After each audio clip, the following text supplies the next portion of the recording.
भीषण गर्मी और हीट वेव के बीच दिल्ली में बिजली संकट के साथ ही पानी का संकट भी बढ़ता जा रहा है। हाल ही में मुनक नहर से पानी का टैंकर चोरी होने की बात सामने आई थी। राजधानी में पानी के संकट को लेकर सियासत भी तेज होने लगी है। दरअसल बीजेपी ने आरोप लगाया कि दिल्ली की आम आदमी पार्टी की सरकार पर पानी की चोरी रोकने में फेल है। दिल्ली बीजेपी अध्यक्ष वीरेंद्र सचदेवा ने इस मामले में दिल्ली पुलिस कमिश्नर को शिकायत दी है। बीजेपी ने आरोप लगाया कि जल माफिया आपके साथ मिला हुआ है। उधर दिल्ली के एलजीबी के सक्सेना के राजनिवास के अधिकारियों ने भी जल माफिया की ओर इशारा करते हुए आप सरकार को कटघरे में खड़ा दिया है। दूसरी ओर आम आदमी पार्टी ने आरोप लगाया है कि जल माफियाओं को दिल्ली सरकार के अधिकारियों से मदद मिल रही है। आपने एलजी को इस मामले में चिट्ठी लिखकर यह भी दावा किया है कि हरियाणा भी उतना पानी नहीं छोड़ रहा जितना उसे देने के लिए सुप्रीम कोर्ट ने कहा है।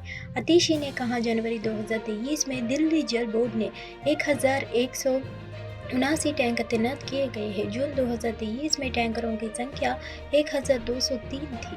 हालांकि जनवरी 2024 में इसकी संख्या घटकर 888 कर दी गई है। ऐसे करने के लिए बतौर मंत्री मुझसे परमिशन नहीं ली गई है।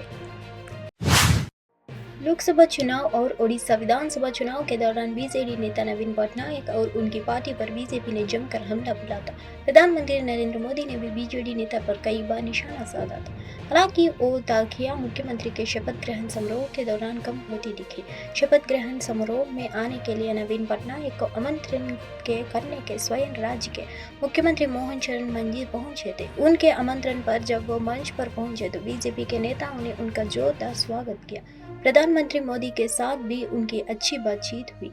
शपथ ग्रहण समारोह का एक वीडियो सामने आया है जिसमें पीएम मोदी और पटनायक आपस में बात करते हुए देखा जा रहा है। गौरतलब है कि लोकसभा चुनाव के दौरान दोनों ही नेताओं ने एक दूसरे पर जमकर हमला बोला था। हालांकि इससे पहले पीएम मोदी के 2 कार्यकाल के दौरान बीजेडी ने कई मौके पर बीजेपी सरकार का साथ दिया था। कई विधायक बीजेडी के समर्थन से पारित भी हुए थे। चुनाव अभियान के दौरान पीएम मोदी ने नवीन पटनायक को राज्य के बारे में उनकी जानकारी को लेकर सवाल उठाया था। मोदी ने पटनायक से जिलों का नाम और उसके मुख्यालय के नाम बताने की चुनौती दी गई है।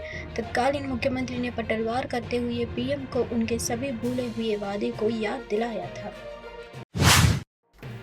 अगर आप स्ट्रीट फूड बिजनेस शुरू करना चाहते हैं तो यह खबर आपके लिए है। प्रधानमंत्री स्वनिधि योजना आपके सपनों को पूरा करने में आपकी मदद कर सकती है। यह योजना भारत सरकार द्वारा शुरू की गई है, जिसका मकसद स्ट्रीट वेंडर्स को आत्मनिर्भर बनाने में मदद करना है। यहाँ हम आपको बताएंगे कि आखिर क्या है प्रधानमंत्री स्वनिधि योजना, इसके लिए कौन आवेदन कर सकता है, इस योजना का लाभ उठाने के लिए आवेदन करने का तरीका क्या है। वही आपको ये भी बताएंगे कि इस योजना के तहत आपको क्या क्या लाभ मिलेगा। तो चलिए जानते हैं इसके बारे में। क्या है प्रधानमंत्री स्वनिधि योजना। केंद्र सरकार की ओर से 1 जून 2020 को पीएम स्वनिधि योजना के शुरुआत हुई थी। इसका मकसद कोरोना काल के दौरान रोजगार गंवाने वाले रेहड़ी पटरी वालों की आत्मनिर्भर बनाने के लिए उन्हें आर्थिक मदद पहुंचाना था। यह योजना भारत के स्ट्रीट फूड विक्रेताओं के लिए एक बड़ी पहल है। प्रधानमंत्री स्वनिधि योजना से आप अपना स्ट्रीट फूड बिजनेस शुरू कर सकते हैं और आत्मनिर्भर बन सकते हैं। प्रधानमंत्री आज इटली के लिए रवाना हो गए। लगातार तीसरी बार प्रधानमंत्री बनने के बाद मोदी का यह पहला विदेशी दौरा है। G7 शिखर सम्मेलन के अलावा पीएम मोदी की इटली के प्रधानमंत्री जियोर्जिया मेलोनी के साथ द्विपक्षीय वार्ता भी होगी। प्रधानमंत्री मोदी आज इटली के लिए रवाना हो गए। इटली के पसानो में आज से 3 दिवसीय G7 शिखर सम्मेलन का आगाज हो रहा है। इसमें पीएम मोदी भी शिरकत करेंगे।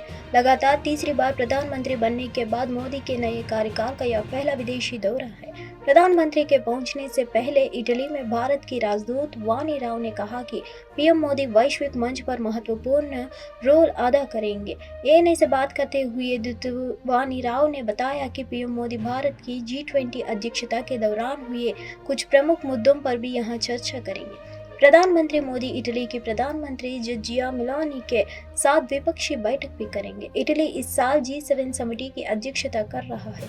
इटली के मुताबिक रूस के यूक्रेन पर आक्रामक युद्ध ने दुनिया में अस्थिरता को बढ़ावा दिया है, जिससे दुनिया भर में कई तरह के संकट भी पैदा हुए हैं।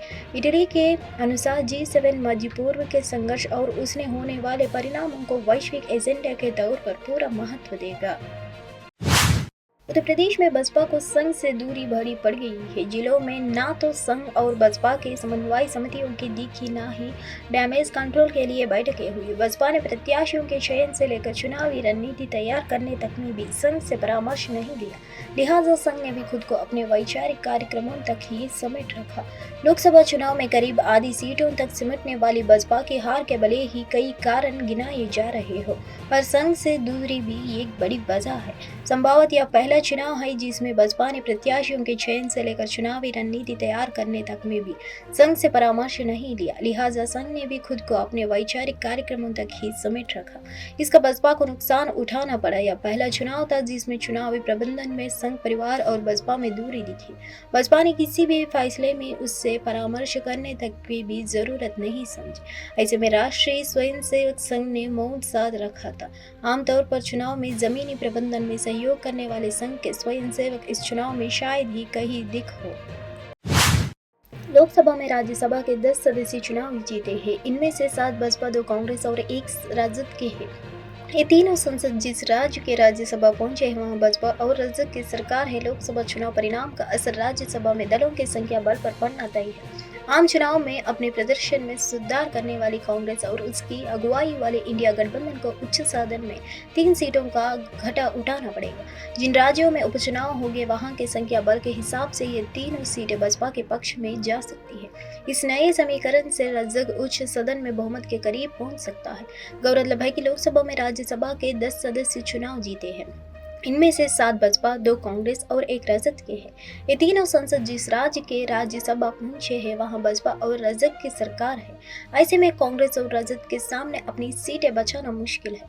वर्तमान में बसपा के पास 90 और उसकी सहयोगियों के 11 सदस्य हैं। बसपा को 7 नामित और 3 निर्दलीय सांसदों में से 10 का समर्थन हासिल है। ऐसे में उपचुनाव के नतीजे आने के बाद राजद के सदस्यों की संख्या बढ़ जाएगी। इसका मतलब है कि राजद को बहुमत के लिए महज 1 सदस्य की कमी होगी।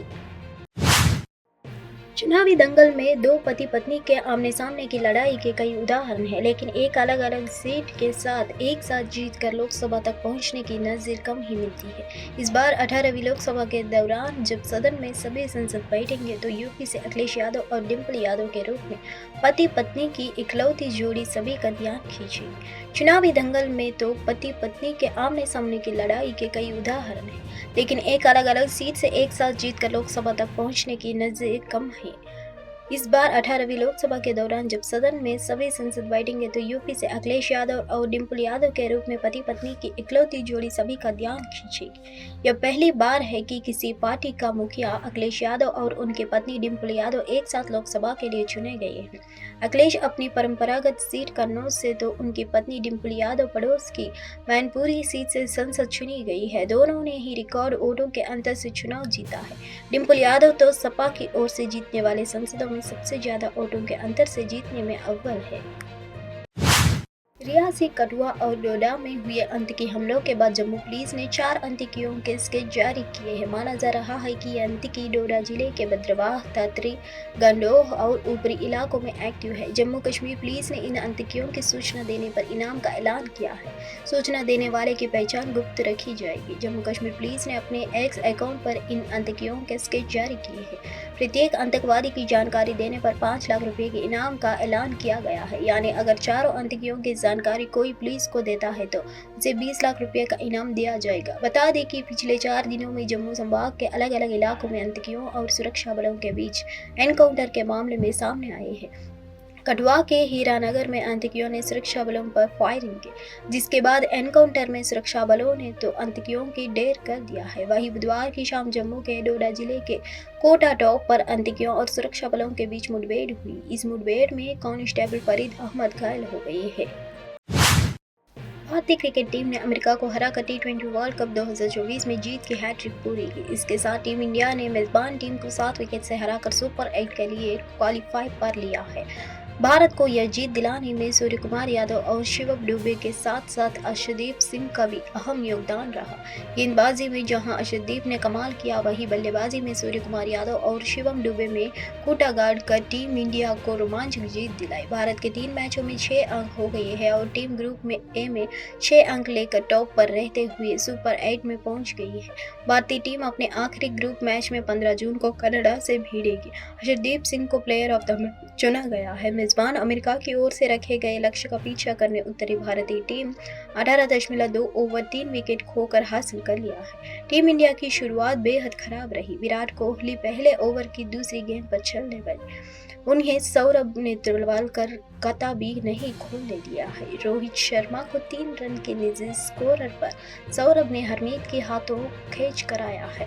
Wicket keeper Rishabh Pant 18 run बनाकर पवेलियन लौटे हैं। भारत ने 39 कुल स्कोर पर अपनी 3 विकेट गंवा दिए हैं। भारत की ओर से सूर्य कुमार यादव ने 49 गेंदों पर नवाब 50 रन बनाए, जबकि शिवम दुबे 35 गेंदों पर 31 रन बनाकर नाबाद लौटे हैं। कुवैत में एक इमारत में आग लगने से 40 भारतीयों की मौत हो गई। हादसे पर केंद्र सरकार ने दुख जताया है। विदेश राज्य मंत्री कुवैत के लिए रवाना हो चुके हैं। इस बीच कुवैत में भारतीय दूतावास ने हेल्पलाइन नंबर भी जारी किए हैं। इसके जरिए आप अपनों की खोज खबर ले सकते हैं। कुवैत की एक इमारत में बुधवार को ऐसी आग लगी जिसमें 49 लोगों की जान चली गई।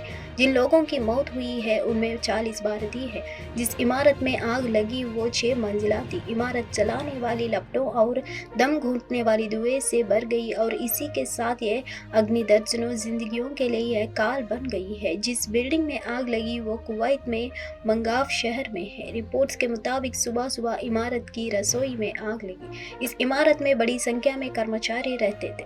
दर्जनों लोगों को तो बचा लिया गया, लेकिन कई लोग आग में चले गए। कई लोगों को धुएं से दम घुट गया है। अग्निकांड में जिन लोगों की जान गई है उनमें ज्यादातर भारतीय थे। हादसे में 50 से ज्यादा लोग घायल हैं। ऐसे में मौत का आंकड़ा बढ़ सकता है। उधर घटना को देखते हुए भारतीय दूतावास भी एक्शन में है।